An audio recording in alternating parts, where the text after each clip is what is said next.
ಭಾರತದ ಪ್ರಜೆಗಳಾದ ನಾವು ಭಾರತವನ್ನು ಸಾರ್ವಭೌಮ ಸಮಾಜವಾದಿ ಜಾತ್ಯತೀತ ಪ್ರಜಾಸತ್ತಾತ್ಮಕ ಗಣರಾಜ್ಯವನ್ನಾಗಿ ರೂಪಿಸುವುದಕ್ಕಾಗಿ ಭಾರತದ ಎಲ್ಲ ಪ್ರಜೆಗಳಿಗೆ ಸಾಮಾಜಿಕ ಆರ್ಥಿಕ ಮತ್ತು ರಾಜಕೀಯ ನ್ಯಾಯವನ್ನು ವಿಚಾರ ಅಭಿವ್ಯಕ್ತಿ ನಂಬಿಕೆ ಧರ್ಮ ಮತ್ತು ಉಪಾಸನೆಯ ಸ್ವಾತಂತ್ರ್ಯವನ್ನು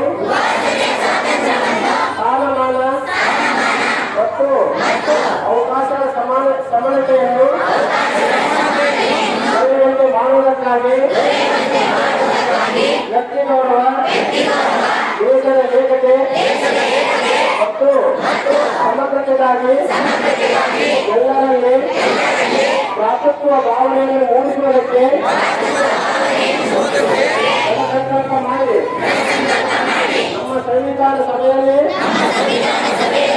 1949 ಇಸ್ವಿ ನವೆಂಬರ್ 26ನೇ ದಿನದಂದು